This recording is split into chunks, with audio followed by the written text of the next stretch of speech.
Bonjour, aujourd'hui nous nous trouvons dans la salle du conseil de Vaugneray, à la mairie. Concernant notre parcours découverte à Vaugneray, nous avons invité aujourd'hui André Dubois, qui est sœur Pascal, qui était donc ergothérapeute dans cet établissement de la maison de santé qu'on appelle maintenant la clinique, et qui va nous raconter comment était la vie dans cet établissement.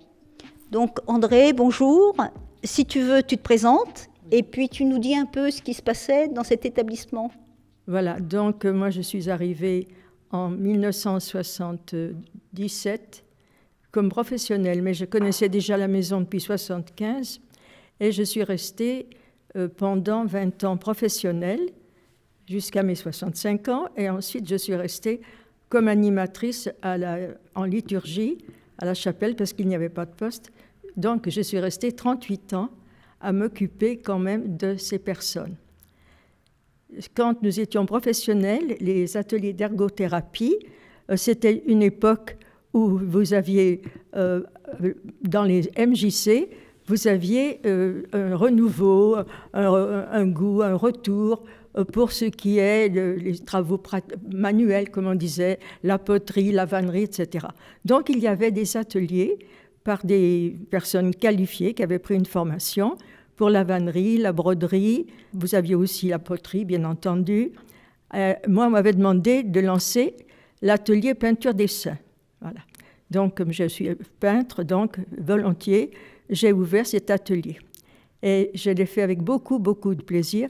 Et donc, la maison avait le souci que les personnes qui, à cette époque, ne sortaient pas comme maintenant. Elles ne partaient pas, elles restaient assez longtemps. Donc, les personnes puissent vivre une vie agréable. Donc la maison avait le souci quand même de traiter ces personnes. On les emmenait par exemple au marché le mardi matin, on les emmenait aussi, on organisait des sorties, des semaines de congé à l'océan, à la mer Méditerranée, enfin on a fait beaucoup de choses comme cela. Et on tenait aussi les ateliers, enfin l'animation du dimanche et du jour de fête, la cafétéria. La cafétéria, c'était aussi des patientes qui venaient, qui préparaient les boissons, qui servaient. Elles recevaient pour tous ces travaux des petits pécules. Alors elles étaient contentes. Bon, il y avait un esprit de famille.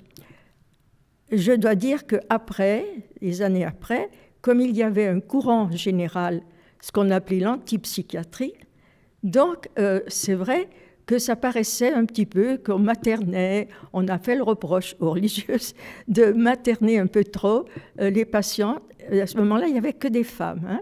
Et c'est quand je suis partie après 1999 que c'est devenu mixte dans les services et aussi le personnel. Voilà. Mais à l'époque, c'est vrai qu'il n'y avait que des femmes. Mais il y avait quand même 300 malades.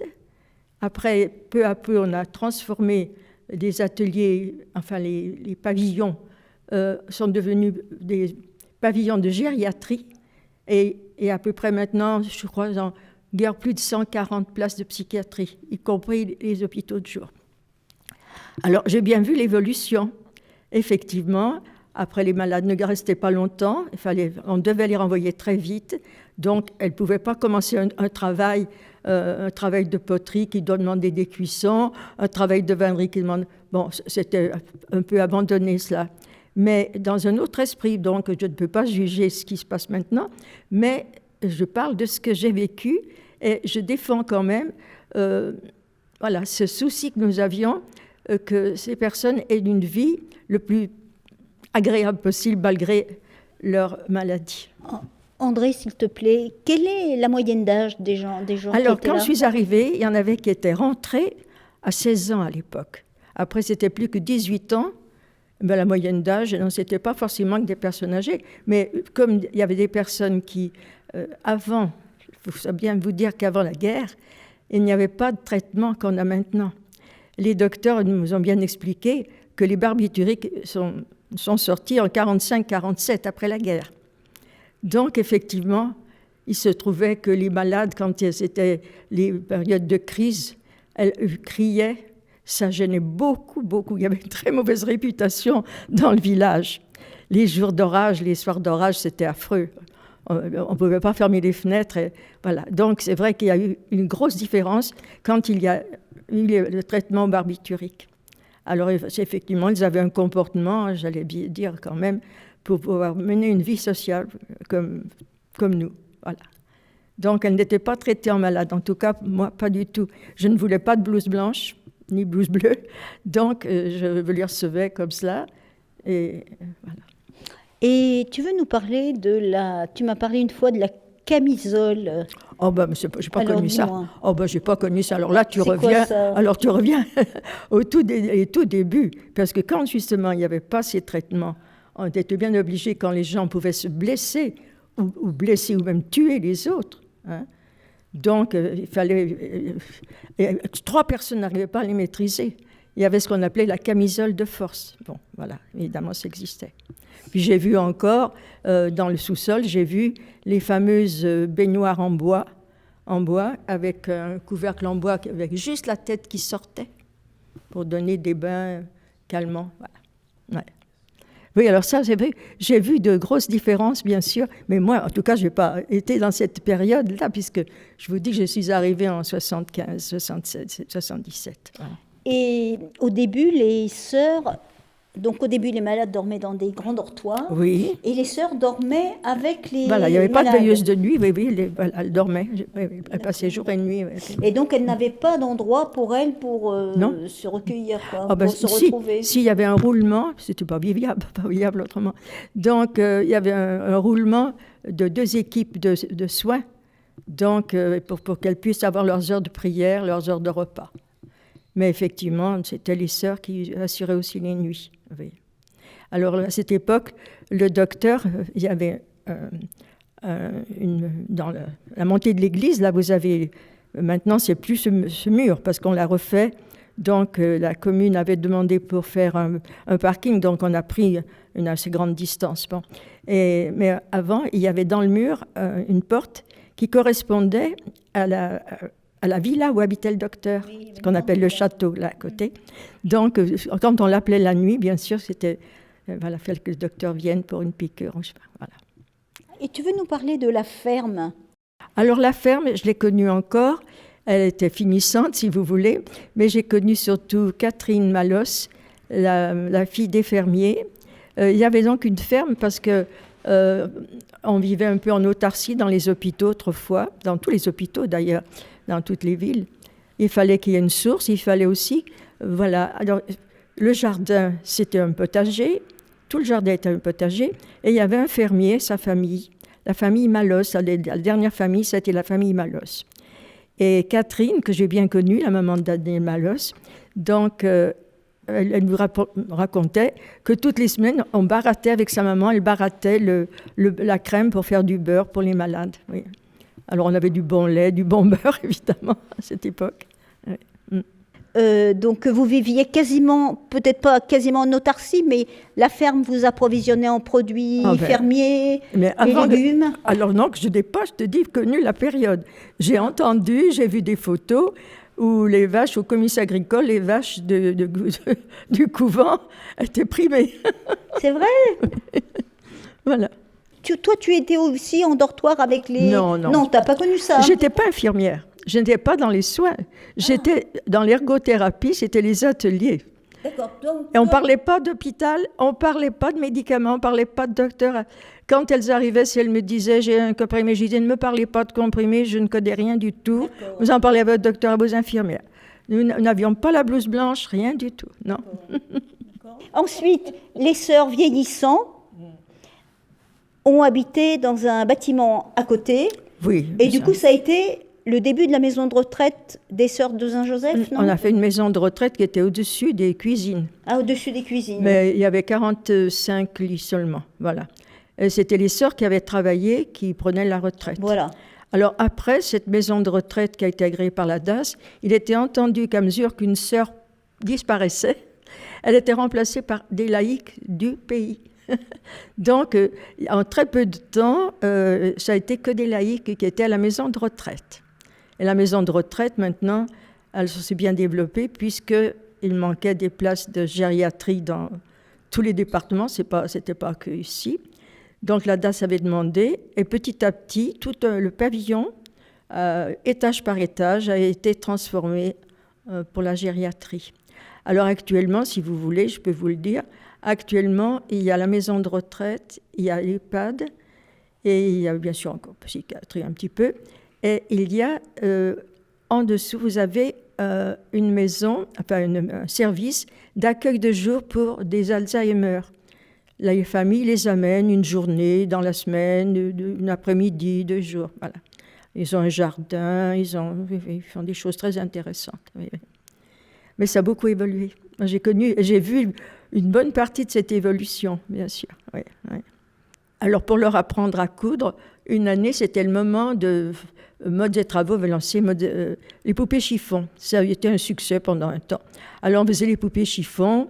Alors, la poupée 45 cm, qui soit lavable, etc. Enfin, alors, elle pouvait broder le visage, etc. Bon. Et puis choisir leur tissu. Elle pouvait l'offrir. Après, les malades, quand elles faisaient des... Enfin, je ne peux pas dire les malades, on disait les patients. Quand elles faisaient des travaux, elles aimaient bien, si elles avaient encore de la famille, l'offrir. Elles pouvaient l'offrir. Alors, il y a eu la bijouterie aussi. Oh là là, la bijouterie, ça a été aussi une mode à un moment. Alors, j'allais souvent à Lyon pour voir, moi, ce qui se faisait d'un point de vue bijouterie. Alors, j'avais lancé l'atelier aussi des mots-sur cuivre, parce que j'ai quand même travaillé la bijouterie métal. On a fait de la dinanderie aussi, c'était très intéressant. Donc, je faisais couper des carrés. Et puis, alors, je leur apprenais à couper, c'était épais quand même, 10 dixièmes, bon. Et couper, cisaille. On apprenait à se servir de l'étau, de la lime, etc. Et ensuite, vous mettez dans le four à incandescence, vous sortez, vous mettez un peu dans l'eau froide, et sur un plot, vous tapez, et ça monte. Et on faisait des cendriers. Alors, je me rappelle une dame d'un certain âge, elle l'avait fait, on le faisait à peu près en 1 heure, 1 heure et demie, on pouvait le faire. Alors, elle me dit, « Oh, je vais l'offrir à mon gendre. Quand il croit que je suis finie, je vais bien lui montrer. » Elle était en dépression, bon, voilà. Il y avait de tous les cas. On ne peut pas dire la maladie mentale, parce que vous avez je ne sais combien de cas. J'ai beaucoup appris, moi, sur moi-même. Au début, je me disais, mais entre la maladie mentale et ce qu'on appelle le normal, l'épaisseur d'une feuille de papier cigarette certains jours. C'est vrai, c'est vrai. Voilà. Donc, elles étaient attachantes, si malades. On a vu tous les cas de figure. J'ai vu des personnes qui, après des opérations, un veuvage coup sur coup, voilà, faisaient une déprime. Restait 3 mois, repartait rarement plus, mais évidemment d'autres cas. Voilà. Et il y avait des gens qui étaient, il y avait des gens qui pouvaient sortir, comment? Oui, il y en avait qui étaient enfermés, comment? Il n'y avait qu'un service fermé. Quand j'ai travaillé, il n'y avait plus qu'un service qui était fermé. C'était les Glycines, qui avait 45 patientes. Alors de tous les cas, le docteur aimait bien ce mélange de psychiatrique, tout à fait. Alors, j'y allais à certains jours de la semaine, oui. Et puis, autrement, il y avait un service de personnes âgées qui auraient risqué de se perdre, tout à fait au 4e étage. Bien sûr, elles étaient parties, il y en avait qui étaient capables de se perdre. Mais autrement, il n'y avait pas de service fermé quand j'étais. Oui. Il n'y en avait plus. Tu as donc travaillé pendant 38 ans à la maison de santé. Mais qu'est-ce qui t'a qu'est-ce qui t'a donné envie de travailler dans cet établissement? Parce que je devais me recycler. Quel âge avais-tu? À 45, j'arrive à 45 ans. Et puis, donc, j'étais même à 43 ans. Je suis allée à Paris pour faire une formation en arts plastiques. Et en me destinant aux maisons de personnes âgées. Et puis, aux maisons de personnes âgées, on m'a dit, mais nous, on n'a pas besoin, nous, des bénévoles, mais il fallait quand même que je sois salariée. Parce que les sœurs, on n'avait pas de salaire avant. Et puis, à 43 ans, déjà, les femmes trouvaient difficilement du travail. Ma supérieure générale me dit, pensez à votre retraite. je dis, ma retraite, on n'a jamais parlé de la retraite, nous, bon. Donc, je me suis mise à faire ça sérieusement. Et puis, ma soeur me dit après, mais qu'est-ce que tu vas à Paris? Bon, à Lyon, il y a les Trois Soleils. Donc, je vais aux Trois Soleils. Et je n'ai pas payé ma formation de 2 ans. Parce qu'il y avait une sélection, 60, se présenter 60. Et sur les 60, on retenait que 25. Il n'y avait que 25, je dirais, allocations payées par le Fonds national pour l'emploi de l'époque. Donc, j'ai été retenue sur les 25 et j'ai fait mes 2 ans, donc en payant que les fournitures. Et on était, salariés, si on peut dire, à 80% du SMIC. Voilà, on vivotait bien, 2 ans, Trois Soleils. Et après, comme il y a une religieuse qui allait aussi aux Trois Soleils faire de la vannerie, on me dit, mais alors, on aurait bien besoin, à la clinique, on aurait bien besoin de quelqu'un qui nous lance un atelier de peinture, dessin, et tout. Enfin, bon. Alors, ce qui fait que, voilà, j'ai atterri à la maison de... Après, on me disait, bah oui, mais on n'a personne pour faire les réunions. Bon, alors, nous étions quand même à un moment 6 monitrices, oui. Que des femmes, hein, je vous dis bien, c'était que des femmes à l'époque, voilà. Des femmes monitrices, bah oui, monitrices et des femmes malades. Et des femmes patientes, aussi. Voilà. Ouais. Mais marcher la bibliothèque, l'auditorium, aussi, non, beaucoup de choses bien intéressantes. Oui, oui. Et est-ce que tu peux nous dire une journée type, par exemple? Journée type, moi je commençais, j'allais vers 8h30, ouvrir mon atelier, bon, tout sortir parce que l'atelier était partagé par plusieurs activités. Donc, on avait dans les placards, il fallait que je sorte mes affaires, bon, le papier dessin, évidemment, les pinceaux, je sortais tout. Bon, il y avait les couteaux à peinture, parce qu'il fallait que les malades aient de la peinture, vraiment, qu'elles puissent travailler. Alors, elles pouvaient travailler au couteau, au rouleau, au doigt. Au doigt, j'avais proposé au doigt. Ça ne leur plaisait pas.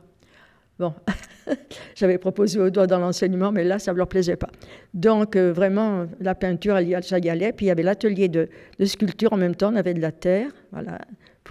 J'ai des malades qui faisaient des choses magnifiques, magnifiques, tellement expressives. Voilà. Et puis, après, c'était partagé. 2 jours, c'était la broderie couture. Alors, donc, il fallait tout ranger pour que la broderie couture puisse s'étaler. Parce qu'on avait, voilà, à l'époque, on prenait toutes les malades qui pouvaient sortir de leur service. Elles savaient qu'elles choisissaient. Bon, mettons, il y avait tel jour la broderie, tel jour la poterie. Elles allaient à l'atelier de leur choix. Et puis, bon, j'arrivais en retard, il n'y avait pas ni retard, il n'y avait pas de ponctualité. Alors ensuite, quand nous avons été remplacés par des ergothérapeutes diplômés. Donc, alors l'ergothérapeute diplômée, elle en prenait 2, 3. Et puis, elle prenait 1 heure, faire quelque chose. Après, pendant une demi-heure, elle faisait une fiche sur la personne. Laquelle fiche, je crois que personne ne lisait tellement. Enfin, je sais pas. Enfin, après, j'ai pas vu ce qui se passait. Bon. Mais c'était tout à fait différent, donc on ne peut pas comparer.